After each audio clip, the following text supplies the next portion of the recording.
ہر گام پہ 100 مشکل ہے، لیکن یہ سفر آسان بھی ہے اگر ساتھ تمہارا ہو جائے۔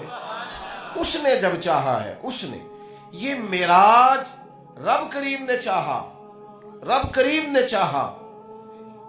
کیا خوبصورت لفظ ہے اس روایت کے کہ حضرت جبریل نے آ کے کہا، اللہ کرے آپ اس کا مزہ لیں، کہا محبوب چلیے رب کریم آپ سے ملنا چاہتا ہے۔ آپ کبھی اس کا ذائقہ تو لینا، آپ کبھی اس کا خدا کیا اعلیٰ حضرت فاضل بریلوی نے کہا تھا، خدا کی رضا چاہتے ہیں دو عالم اور خدا چاہتا ہے رضائے محمد۔ نبی پاک علیہ الصلوۃ والسلام کی معراج اللہ نے فرمایا سبحان الذی اسریٰ بعبدہ، پاک ہے وہ ذات جس نے اپنے بندہ خاص کو سیر کرائی۔ اور پھر یہاں یہ بھی دیکھیے بعبدہ، بندہ خاص کو سیر کرائی۔ نبی پاک علیہ السلام کا تذکرہ القابات کے ساتھ، مقدس صفاتی ناموں کے ساتھ قرآن پاک میں جگہ جگہ موجود ہے، لیکن یہاں فرمایا عبدہ، بندہ خاص کو سیر کرائی۔ اور واقعہ معراج میں آپ کو یہ لفظ جگہ جگہ ملے گا، فَأَوْحَى إِلَىٰ عَبْدِهِ مَا أَوْحَى، ہم نے وحی کی کس سے؟ اپنے بندہ خاص سے، اور جو بھی کی، جو چاہا کی۔ یہ جو عبدیت ہے نا، عبدیت، خدا کا بندہ ہونا، یہ بڑی شان والی بات ہے۔ اس تعارف کا حسن وہ اہل تصوف جو بار بار کہتے ہیں، حضرت ابو الحسن فرمایا کرتے تھے جنت کی ساری نعمتوں پر میں قربان، لیکن فرماتے تھے مزہ تو تب آئے گا جب رب کہے گا نا وہ میرے بندے آ جا۔ یہ جو ذائقہ، یہ جو لطف ہے نا، یہ جو حسن ہے، یہ جو مقام ہے، آپ دیکھیے نبی پاک علیہ الصلوۃ والسلام نے فرمایا مجھے میرے رب نے اختیار دیا، میں چاہوں تو نبی اور بادشاہ بن جاؤں۔ حضرت سلیمان علیہ السلام کو اللہ تعالیٰ نے حکمرانی بھی عطا فرمائی اور آپ کو نبوت بھی عطا فرمائی۔ حضرت یوسف علیہ السلام مصر کے حکمران بھی بڑے، نبی بھی ہیں۔ مجھے اختیار دیا گیا، میں چاہوں تو نبی اور بادشاہ بن جاؤں اور چاہوں تو اللہ کا بندہ اور نبی بن جاؤں۔ تو محبوب فرماتے ہیں میں نے عرض کی مالک میں تیرا بندہ اور رسول بننا چاہتا ہوں۔ یہ جو مقام ہے نا، اس کا حسن ملاحظہ کریں۔ وہ جو سیدہ عائشہ صدیقہ رضی اللہ تعالیٰ عنہ نے پوچھا نا، صحیح مسلم میں موجود ہے، عرض کی یا رسول اللہ آپ تو ساری رات عبادت کے لیے کھڑے رہتے،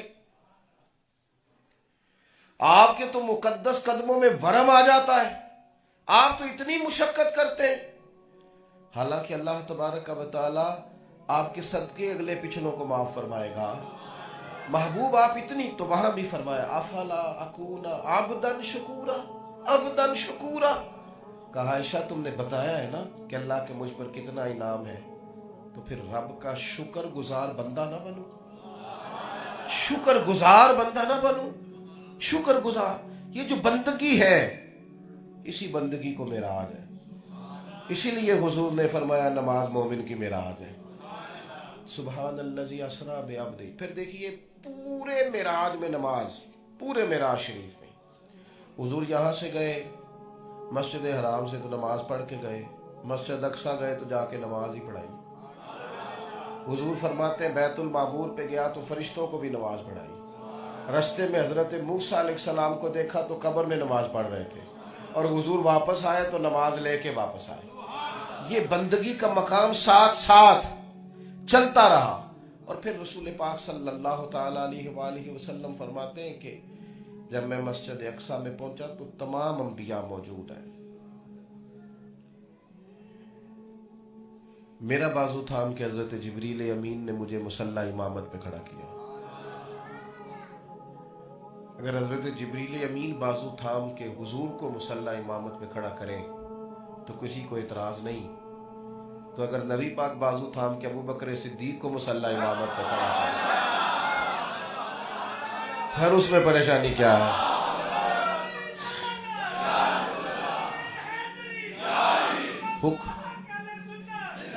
حکم دو ابو بکر کو، حکم دیا جائے ابو بکر صدیق کو کہ وہ لوگوں کو نماز پڑھائے، اور ایک دفعہ نہیں 3 دفعہ کہا رسول کریم، حکم دیا جائے ابو بکر کو، کہا جائے کہ وہ لوگوں کو نماز پڑھائے۔